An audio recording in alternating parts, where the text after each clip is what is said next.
Have you ever had a moment, a single solitary moment, where your entire reality just shatters? It doesn't crack. It doesn't chip. It shatters into a million jagged pieces. And you're left standing there, barefoot on the shards of what you thought was your life, bleeding from a wound you can't even see. I used to think that kind of moment only happened in movies. A dramatic plot twist, scored by a weeping violin. I never imagined it could be delivered via a single text message. A text message that was supposed to be a celebration. A text message that was, on the surface, one of the kindest, most joyful messages I'd ever received. Came from Chloe, my fiancé's best friend, the maid of honor, and it read, "Congratulations, you two. I'm so happy for you both. She's a lucky woman. Last night was perfect. Treat her right forever." Sounds nice, doesn't it? Supportive, sweet even, but I was alone when I got it. And my fiancée, Sarah, was asleep in our bed, and we hadn't done anything to celebrate. There was no last night. That text, that handful of words from a best friend, was the first domino to fall. And when the last one clattered to the ground, the wedding was canceled. My life was in ruins, and I was left to piece together the truth from the lies I'd been living for God knows how long. This is that story. You never really know how fragile love is until it shatters in your hands. For me, it happened on a quiet Thursday night. The kind of night when the world seems peaceful, but your soul starts screaming inside. That's when I found out the woman I trusted most was sleeping with someone else. My name's Ethan Parker, and this is not some exaggerated drama. It's my truth. My story of love, lies, and the painful road to letting go. I remember standing outside a cheap motel, my hands shaking, the cold wind biting through my jacket. Her car, the silver Honda Civic I bought her on our anniversary, was parked right in front of me. The headlights reflected off my tears as I whispered to myself, "Please, don't let this be real." But it was. Through the blinds, I could see her silhouette. My wife Melissa, the woman I'd loved for 8 years, wrapped around another man. It felt like my heart exploded silently inside my chest. In that one moment, every memory we'd built together, every promise, every smile, turned into lies. I didn't move. I didn't shout.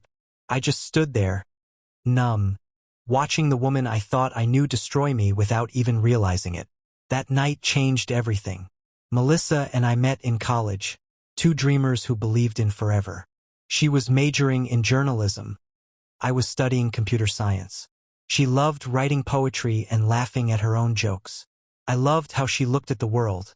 Curious, wild, full of life. We got married 3 years after graduation. Our wedding wasn't fancy, but it was perfect. A small church, soft music, our parents crying as we said, "I do." We promised honesty, loyalty, and a lifetime of memories. For a while, that's exactly what it was. Late-night drives, pizza on the couch, surprise weekend trips. Even when life got tough, bills, deadlines, family pressure, we had each other. Melissa got a job as a content editor for a local lifestyle magazine. I started my own software business from home. We weren't rich, but we were happy. Or at least, I thought we were. It started small, the kind of changes you ignore at first because love makes you blind. She began staying late at work more often, saying deadlines were piling up. Sometimes she'd come home smelling of a perfume that wasn't hers. Expensive, heavy, unfamiliar. When I asked, she'd laugh it off. One of the girls at work tried a new scent. "It must have rubbed off," she'd say, kissing me on the cheek. I wanted to believe her. I really did. But little cracks started showing. Her phone, once left everywhere, was now always face down.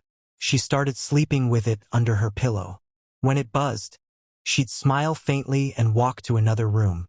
At dinner, she'd scroll endlessly, pretending to read work emails. And her laughter, that genuine, careless sound I fell in love with, started sounding different. Forced. Hollow. One night, I reached for her hand while watching a movie. She pulled away gently, saying she was tired. And I remember thinking, when did her touch start feeling like goodbye? Weeks passed. Melissa became a ghost living under the same roof. She'd wake up before me, come home after me, and talk less and less. We barely shared meals anymore. I convinced myself it was stress.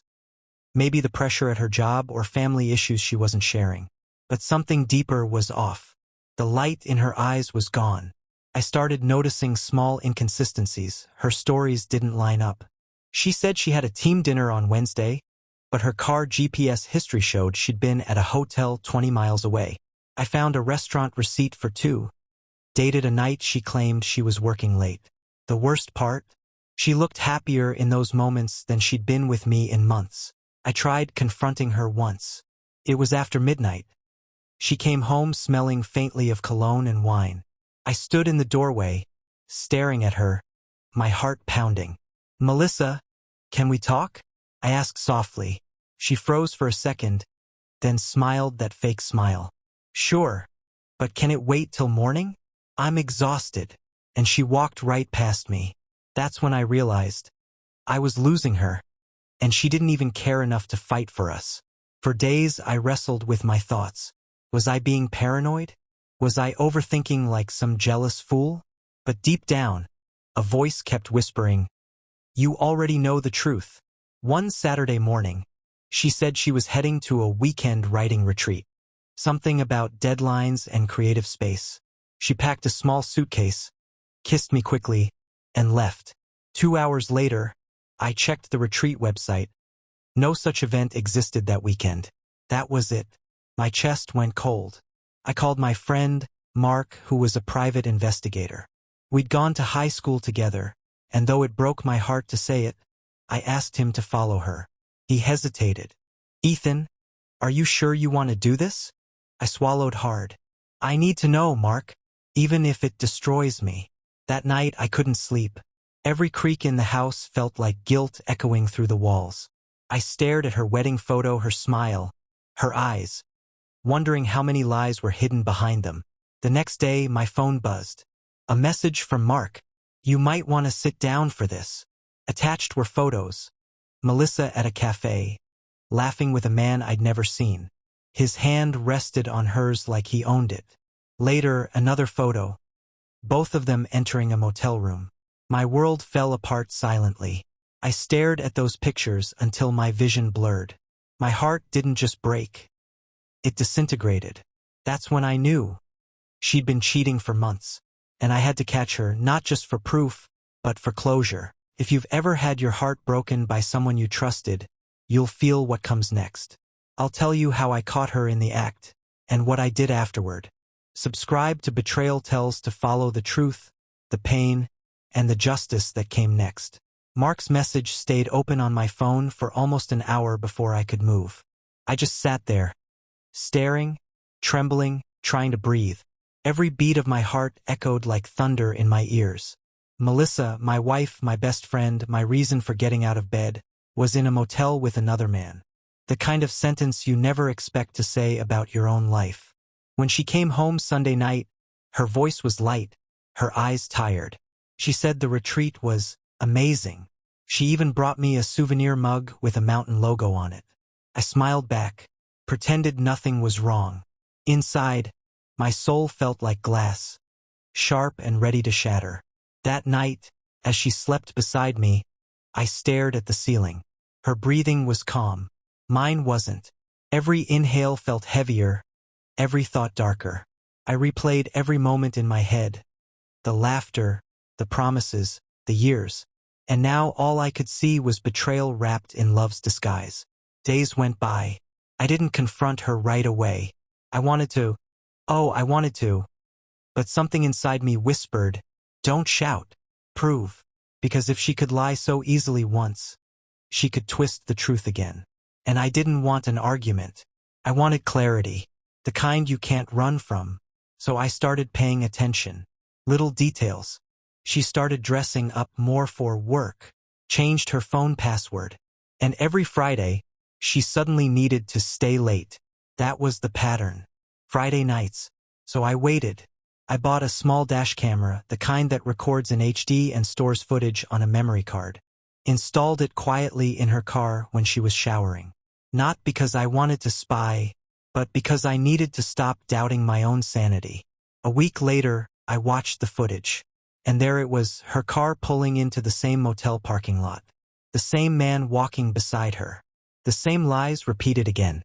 I paused the video and just stared at the screen. My reflection looked back at me. Tired, broken, unrecognizable. That night, I made a decision. Next Friday, I whispered, I'm ending this. The day moved painfully slow. Melissa left at 6:45 p.m., wearing her red blouse, the one she wore on our anniversary 2 years ago. She smiled at me before walking out the door.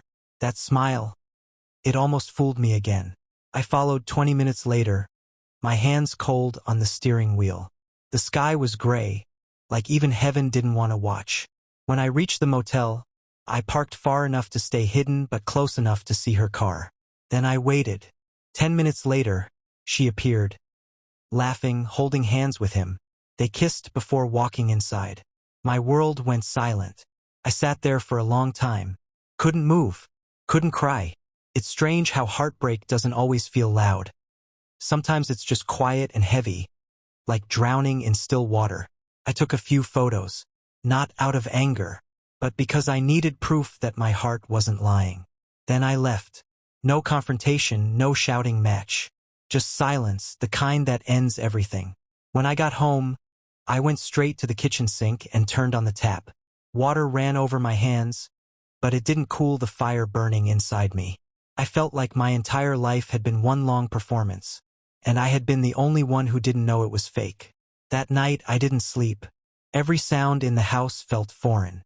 Even the clock ticking on the wall sounded like mockery. At sunrise, I went to the backyard, sat on the steps, and watched the light touch the trees. It used to be my favorite time of day. Now it felt like a punishment, a new day I didn't want to face. But as I sat there, something inside me changed. I realized crying wouldn't fix anything. She had chosen her path. Now it was time for me to choose mine. That morning I called Mark again. I'm done being the quiet one, I said. He listened silently as I told him everything. Then he said, if you want to do this right, be smart. Don't yell, plan. So I did. I gathered the photos, the videos, and her text records from our phone bill. Each piece was a reminder of how blind love can be. And then I made a quiet promise to myself. I'm going to show her who she really is. No shouting, no chaos, just truth. I didn't know exactly how yet, but I knew I wouldn't let her rewrite the story of what she'd done. Morning came like a fog I couldn't shake. Melissa moved around the kitchen as if nothing had happened, humming softly while making coffee. I watched her for a moment. Every movement rehearsed, every smile a mask. And for the first time, I didn't feel love or anger. I felt clarity. I packed a small bag and told her I'd be working from the office for a few days. She nodded absently, scrolling through her phone, not realizing I had already emptied our shared account and moved the documents into my name. I wasn't running, I was preparing to walk away. I spent that day finalizing everything with my lawyer. When he looked through the evidence, he sighed.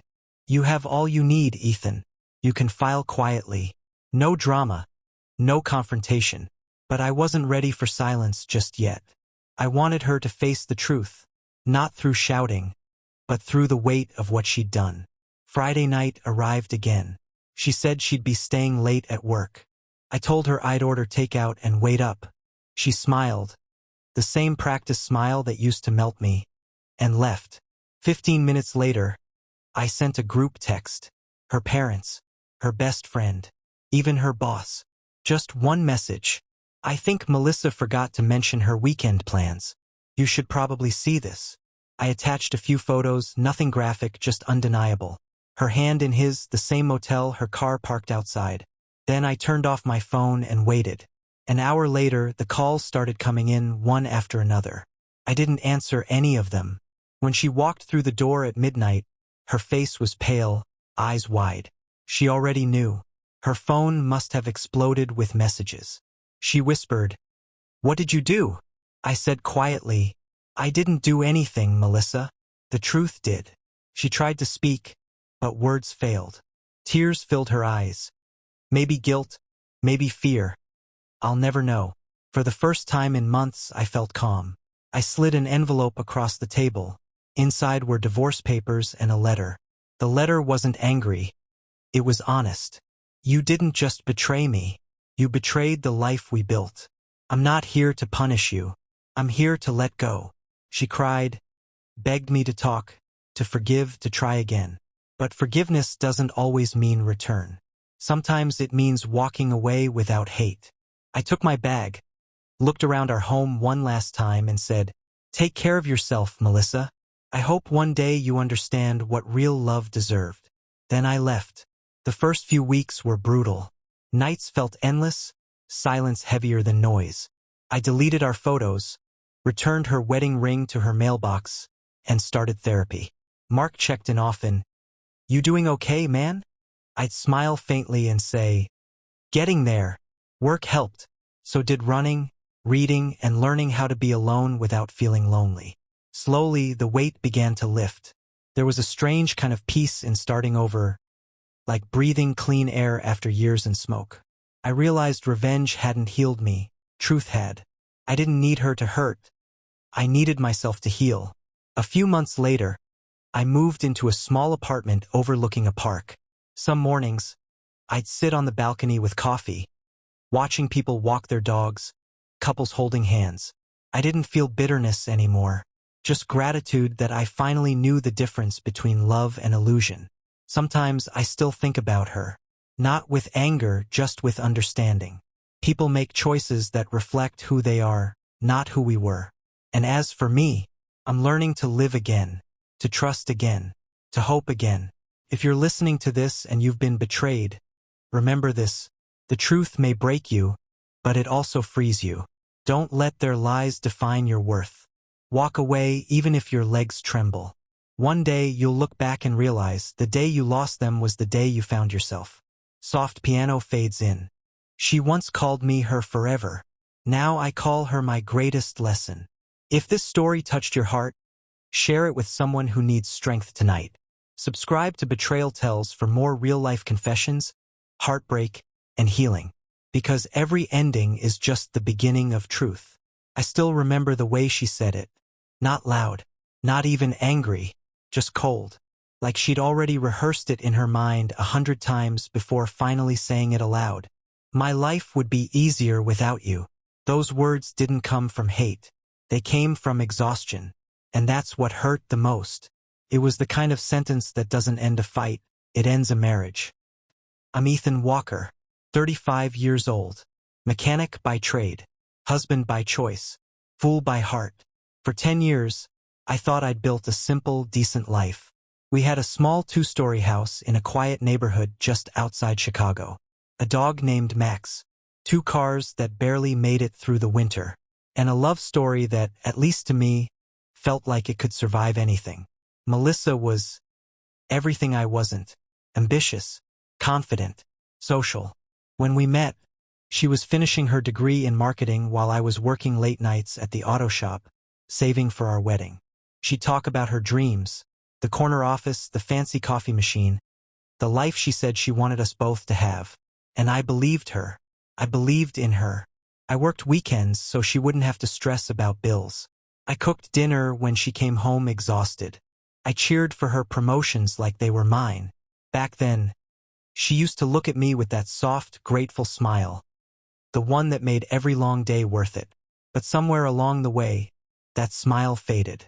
Started small, as these things always do. A missed dinner here, a late text there. The usual "sorry, work's been crazy" messages. Then came the tone shift, the sighs, the irritation in her voice whenever I'd ask simple things like, "What time will you be home?" She began dressing differently. New perfume, new wardrobe, new confidence. I told myself it was just her career taking off, that I should be proud. And I was, until I realized I was slowly disappearing from the picture she was painting for herself. One night, I waited for her with dinner ready. Chicken Alfredo, her favorite. I'd lit candles, dimmed the lights, even put on that playlist we used to listen to on road trips. She came home 2 hours late, talking on the phone, laughing at something someone said. Not me, of course. When she hung up, She barely looked at the table. "What's all this?" she asked. "It's dinner. I thought we could." "Ethan, I'm exhausted. I just want to shower and sleep. Okay?" The way she said it, not cruel, not sharp, just done. Like she was too tired to care about trying anymore. That night, she fell asleep while I sat in the kitchen, staring at the 2 untouched plates. Even the candles seemed tired of burning for nothing. Days turned into weeks. She stopped texting during the day, stopped saying goodnight before bed, stopped noticing the small things, like the new shelves I installed, or the way I always kept her car fueled. At first, I thought maybe I was overthinking. Maybe this was what 10 years of marriage looked like. Less spark, more routine. But then came the look. The one that said, "You're holding me back." I caught it one morning when she was rushing to work. I asked, "Want me to pack your lunch?" She paused, gave a tired smile, and said, "No, I'll grab something on the way. Thanks." But behind that smile, her eyes said it clearly. She didn't need me anymore. Then came that night. It was raining, one of those heavy, endless rains that make the world feel smaller. The house was quiet except for the steady drip from the kitchen sink. I was sitting at the table, scrolling through old photos of us on my phone. Our first trip together. Our wedding day. Her goofy grin when I surprised her with flowers. She came in, phone in hand, face lit by the screen. Smiling, really smiling, in a way I hadn't seen in months. "Who's that?" I asked gently. She froze for a second, then looked up. "No one," she said too quickly. I didn't push. I just nodded, pretending to believe her. We sat in silence for a while.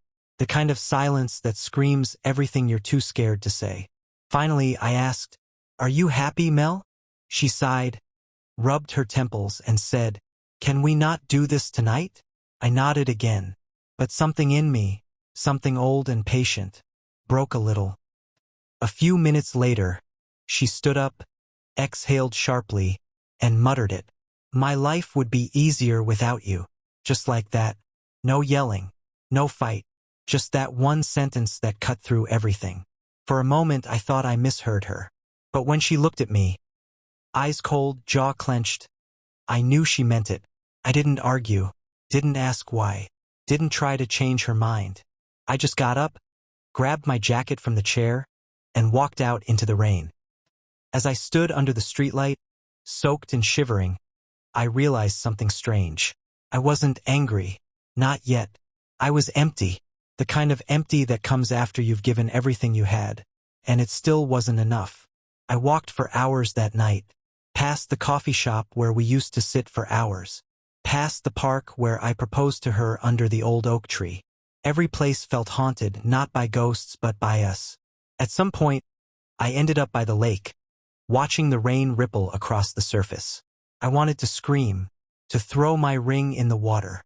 But I couldn't, because despite everything she said, I still loved her, and that was the cruelest part of it all. When I finally came back home, the lights were off. She was asleep or pretending to be. I changed quietly, lay down beside her, and stared at the ceiling. The space between us felt wider than ever. I kept hearing her words on repeat. My life would be easier without you.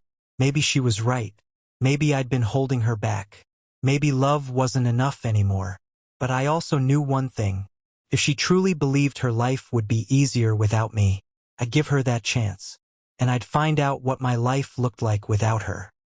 That night, something inside me shifted.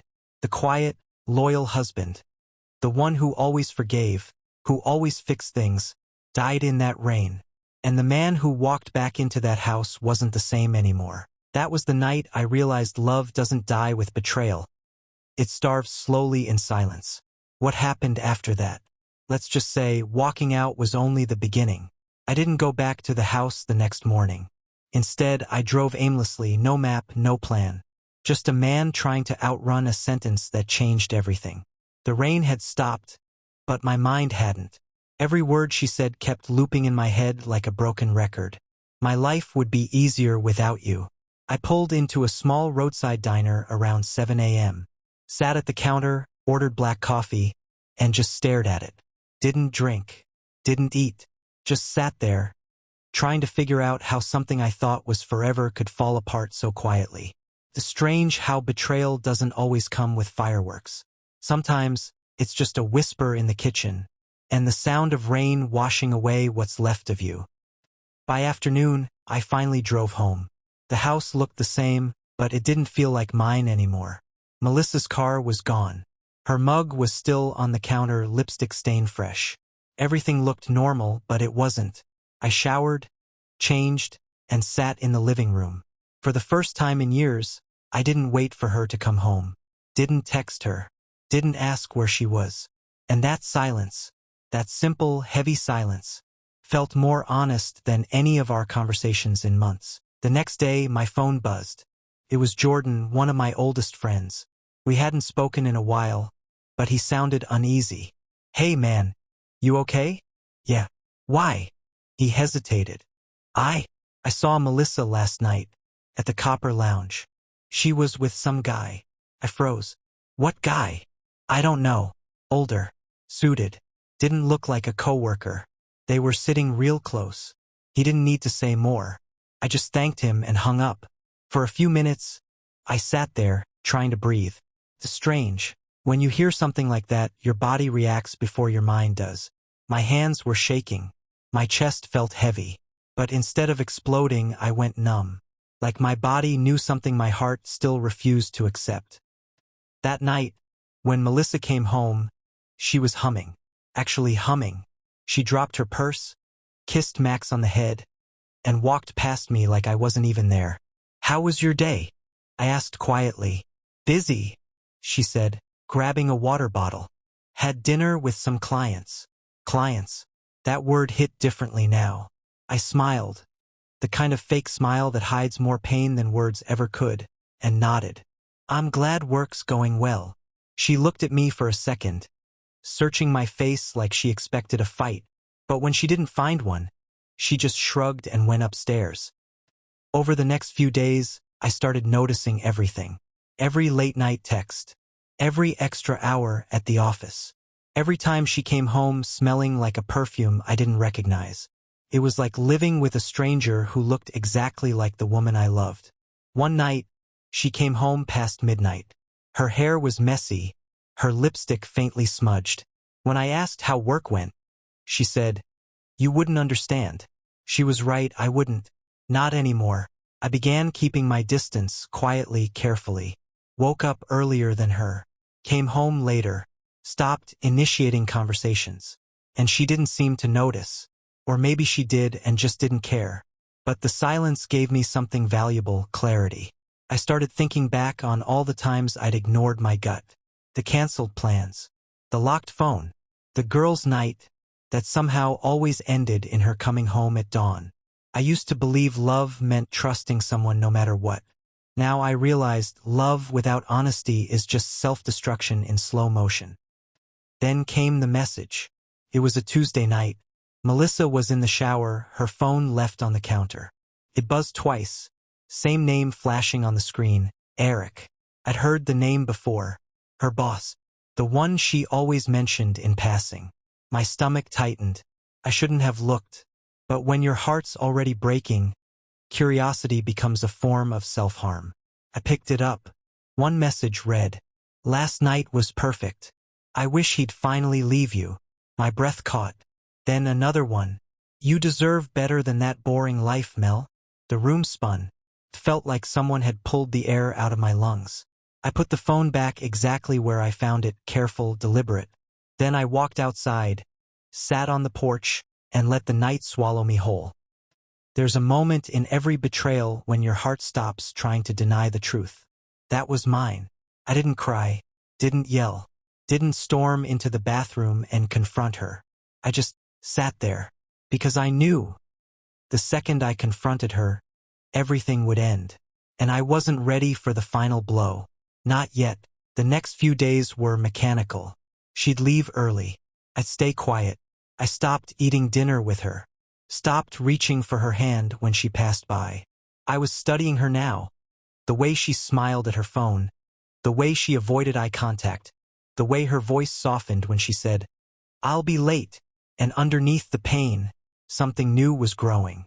Not hate, not revenge. Just strength. A quiet kind of strength that comes when you've lost everything you thought you needed. I started documenting things.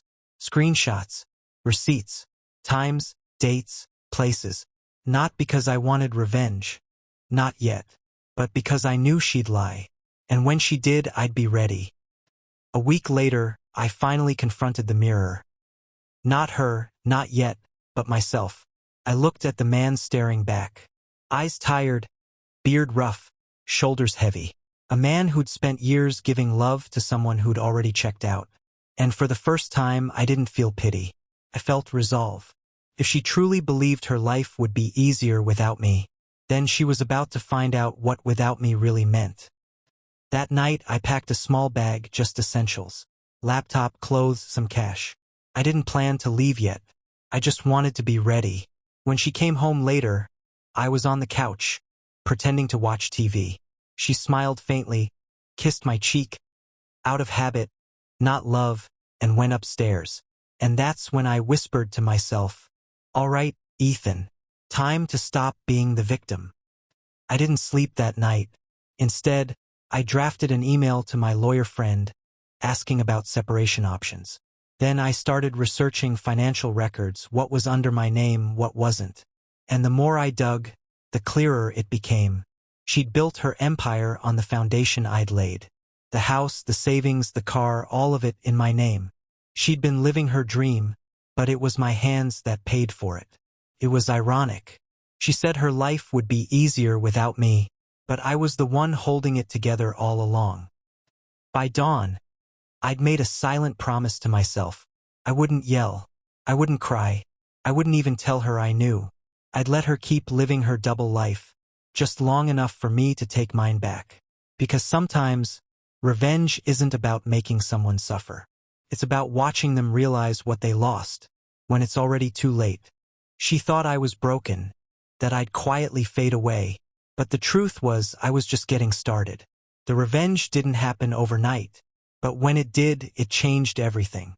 I don't think revenge begins with hatred. It begins with clarity. That moment when pain turns into purpose, when you stop asking why they hurt you and start planning what comes next. For me, that moment came quietly. No fireworks, just a calm, steady decision at 3 a.m. while I sat at the kitchen table sipping cold coffee. I was done waiting for her to love me again. Now I'd make her face what she'd done, without ever raising my voice. Melissa had grown comfortable in her lies. She believed I was still that naive, loyal husband who trusted her blindly. And maybe that was my advantage.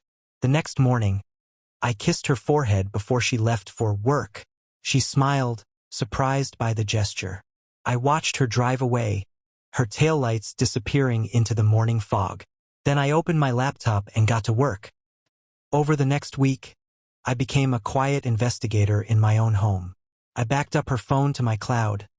Every photo, every message, every call log. I went through her laptop, the one I bought her 2 years ago. She'd left it synced with her email. And there it was, the thread I'd been waiting for. Emails between her and Eric. Flirty, romantic, careless. Talks about hotel bookings, secret dinners, even weekend trips disguised as business meetings. One line stood out. "I can't wait until it's just you and me. He's a good man, but he'll be fine. He always is." That's how she saw me. A good man. Disposable. Predictable. Safe to betray. I printed everything. Each email, each photo, each timestamp. I organized them neatly into a folder, not for anger, but for closure. Then I called Jordan, my old friend, the one who'd warned me first. He showed up an hour later, eyes filled with the kind of sympathy that words can't match. "You sure you want to do this, man?" he asked. "I'm not doing it to hurt her," I said quietly. "I'm doing it to free myself."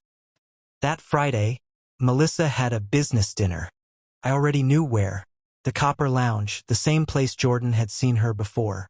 So I drove there, parked 2 blocks away, waited. At 8:17 p.m., I saw her walk in. Red dress, heels, that same perfume that used to mean home. Eric arrived minutes later. They hugged. Not a friendly one. I didn't go inside. Didn't confront. I just took photos, clean, clear, undeniable. Then I drove home. No music, no thoughts. Just silence. The next morning, she walked in all smiles, pretending nothing had happened. She brought me coffee, kissed my cheek, the same cheek that burned with betrayal. "How was your night?" I asked casually. "Busy," she said. "Late meeting. You know how it is." "Yeah," I said softly. "I know exactly how it is." She didn't notice the change in my tone. Not yet. Over the next few days, I began removing myself from our shared life. Quietly, systematically. Transferred funds from joint accounts into my own. Moved my name off her credit cards. Talked to my lawyer friend about property division. Even found a small apartment downtown. By the time she'd realize what was happening, I'd already be gone. Then came the moment of truth. It was Sunday morning. Bright, peaceful. One of those rare quiet mornings where the world feels gentle. She was sitting on the couch scrolling through her phone, coffee in hand. I sat across from her, folder in front of me. "Mel," I said. She looked up, smiling faintly. "Yeah, I need to ask you something, and I want you to be honest." Her eyes narrowed slightly. "Okay." I opened the folder and slid a photo across the table. Her and Eric, hands touching. Smiles that used to be mine. The color drained from her face. "Ethan, I can explain." I shook my head. "Please don't insult me with lies." "Not now." She froze, guilt written all over her. For a while, neither of us spoke. The clock ticked softly, marking the death of something sacred. Then she whispered, "I didn't mean to hurt you." I laughed. Not out of humor, but disbelief. "You didn't mean to?" "Melissa, you built an entire second life while I was fixing the one we had." Her eyes welled up. "It just happened. I felt lost, and I interrupted. "He made you feel alive again, right? He gave you what I couldn't." She looked down, tears spilling. And for a second, I almost felt sorry for her. Almost. I stood up, calm as ever. "You said your life would be easier without me," I said quietly. "So I'm giving you that wish." She looked up, panic in her voice. "Wait, what does that mean?" "It means I'm done. The house is yours, for now. The accounts are frozen. I'll move out tomorrow." "Ethan, please." "No," I said, voice steady. "You wanted freedom. Enjoy it. But you don't get to keep the man you betrayed and the comfort he built for you." She started crying harder, begging, apologizing. Words that once would have broken me. Now they sounded hollow. When I walked out that door, it wasn't revenge that fueled me. It was peace. The kind of peace that comes when you stop chasing explanations and start choosing yourself. That night, I packed what little I cared to keep.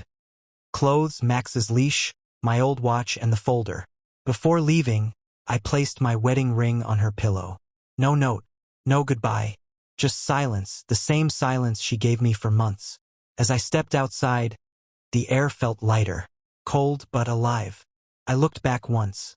Not at her, not at the house, but at the version of myself I was leaving behind. Then I got in the car and drove into the sunrise. People think revenge means destroying the other person. For me, it meant rebuilding myself without them.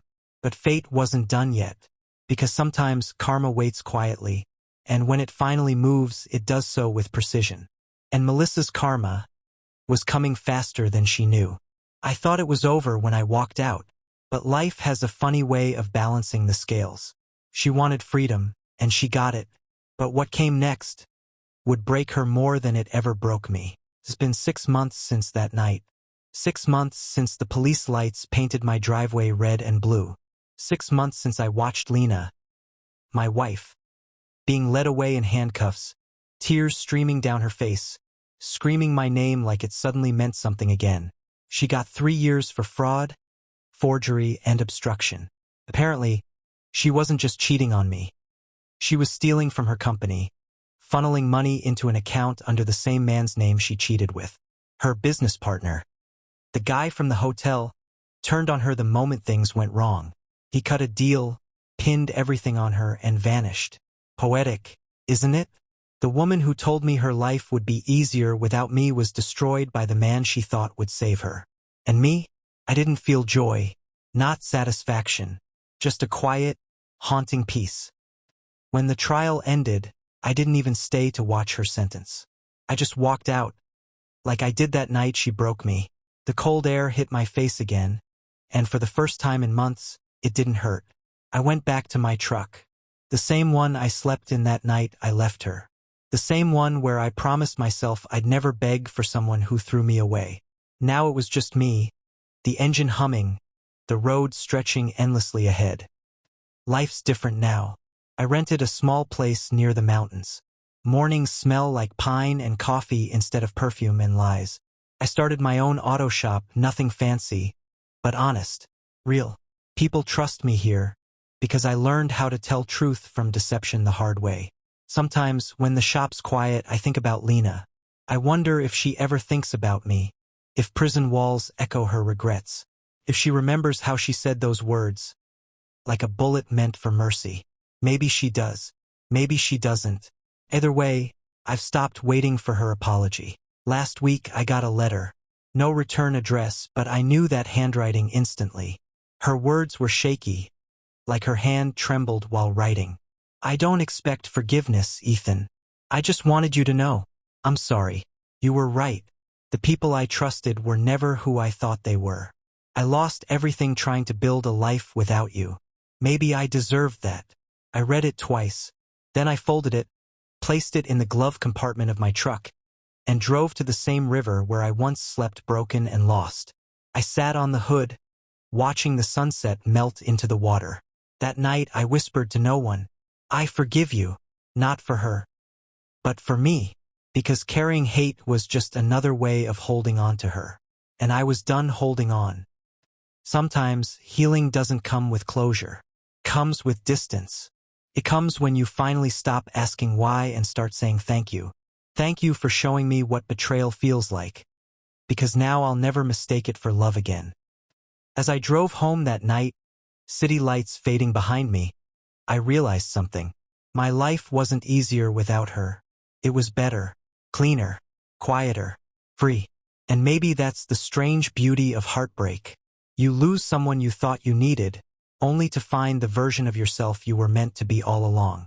If you've ever walked away from someone who didn't see your worth, don't look back, because one day when they finally realize what they lost, you'll already be too far gone, building the life they never deserved to be part of.